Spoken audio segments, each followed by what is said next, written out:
Hello again and welcome back to drama. So let's jump right into it because I've got a really fun game for our first one. So for this one, it's an imagination game and you're going to need to lie down on the ground. So find a nice space that you can lie down on the ground or on a big couch if you have a big couch, somewhere that you can lie totally flat and you're not going to bump off anything. I'm going to give you 10 seconds to lie down now. You ready? Quick, quick, quick. 10, 9, 8, 7, 6, 5, 4, 3, 2, 1. Are you lying down? Great. I want you to imagine that you're on a beach, a beautiful beach. The sun is shining and the waves are crashing in against the white golden sand. And you're lying on the beach and you're sunbathing and you can feel the heat of the sunshine warming you up. And you're so happy that you lie there for hours. And what happens, because you've been lying there for hours, the waves come in and the waves splash on your toes and the water is so cold that you squeeze your toes up, you crush your toes up and point your toes, point your feet, squish them all together, squish, squish, squish, and the water goes out and you can relax again because they're no longer cold. And then another wave comes in. And this time it goes all the way up your legs, so you squeeze your toes and your legs, your calves, your knees, squeeze your bum, squeeze it all, squeeze, squeeze, squeeze, because it's so cold, it's freezing, it's so cold, oh my goodness. And the wave goes back out and you can let go. And again you can feel the sun beating down, warming you up after the cold wave. And now another wave comes up and it comes all the way up to your belly. So squeeze your toes and your feet and your legs and your bum and your belly. Squeeze it, squeeze it, squeeze it, squeeze it because it's so cold. Oh my goodness, it's so cold. And the wave goes back out. This time the wave comes all the way up to your shoulders. So we have to tense our feet and our legs and our bums and our tummies and our arms and our hands. Squeeze your hands into fists, squeeze it all because it's so cold. Oh my goodness. Squeeze your shoulders, squeeze everything. And the wave goes back away. And the last wave comes all the way up over your head, so you've got to squeeze your toes and your legs and your tummy and your bum and your shoulders and your hands and your face. Squish up your face, squish up your eyebrows, squeeze your nose, squish up everything, squeeze, squeeze, squeeze.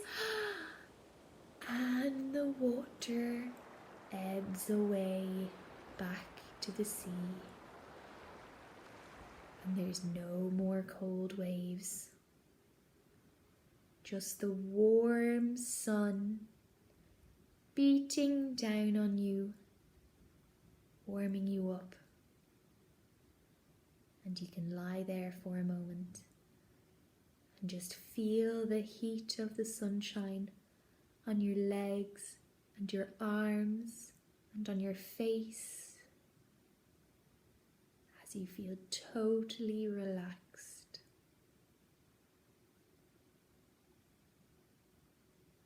And then, whenever you're ready, very slowly, you can sit up.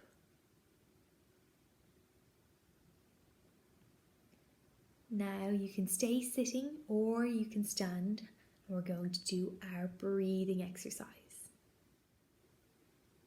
So, this next game is all about blowing bubbles. Who here has ever blew a bubble? I love blowing bubbles, but there's a special trick to blowing bubbles. You can't blow bubbles when you're angry. Did you know that? It doesn't work because to blow bubbles, you have to go very gently. and you have to blow very slowly. Because if you blow too quick, the bubble bursts. And if you blow too quickly, you'll only get a little bubble. And we want to blow big bubbles. So, if you're ever feeling a little bit worried or anxious or sad or maybe a little bit angry, you can try blowing bubbles.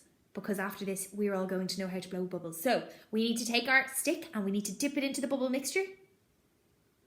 Okay? And now we need to take a big breath in. Let's blow our bubbles. Let's blow our bubbles.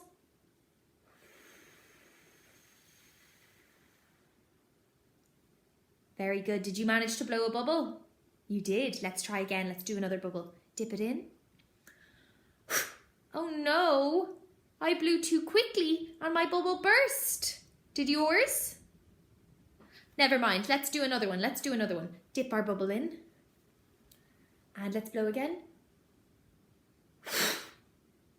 Uh-oh. I blew too hard and it burst.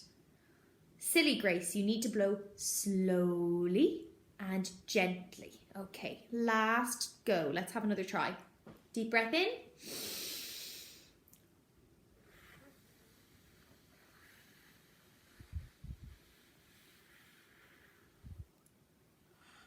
Oh my goodness, I blew a giant bubble. My bubble is so big. Did you? Did you manage to blow a bubble? You did. Will we do one more? Let's do one more. A nice big bubble. So a big breath in so we make our bubble as big as possible. Ready?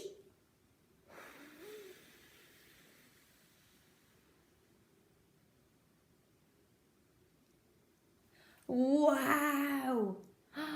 My bubble is floating away. Is yours? Can you see your bubble floating away? Oh, good job. So now you're an expert at blowing bubbles. You know how to blow bubbles. So if you're ever feeling anxious or worried or cross, you can try blowing bubbles and that might make you feel better. Is that a good idea? I think it might be. Okay, I think it's story time. Are you ready to have your story for today? You are. Well, I will say bye-bye then and I will see you very soon. Bye. Mr. McKay, the Winter Coat Thief. Written by Daniel Errico and illustrated by Machiko Case. Mr. McKay is a fellow most strange. His hair and his moustache will magically change. He doesn't like dogs or other such beasts, and steals all the napkins from picnic feasts. You'll know that it's him from his lemon lime eyes, unless he is wearing his sunglass disguise. Of course, you could tell by his green grassy pants. They're made in the fall by a team of red ants. He lives in an igloo, which makes little sense, while 2 pet iguanas sleep outside in tents. In the morning, he climbs up the dewy dug trees, then lays on the grass where he talks to the bees. In winter is when you must keep a keen eye to see if he's lurking or skipping nearby. For he'll take both his hands and he'll rub them together. He does it quite fast, since they're light as a feather. He heats up the air, then he sends it your way, making you think it's an oddly warm day. But I warn you, my friends, do not fall for his ploy. He's after your coat in a manner quite coy. If you do take it off, he will rustle the leaves. You'll put down your coat and look up at the trees, and that's when he grabs it, that winter coat thief. before you can notice the drop of one leaf. So it's best in the winter to leave your coat on, or else when you need it, you'll find that it's gone.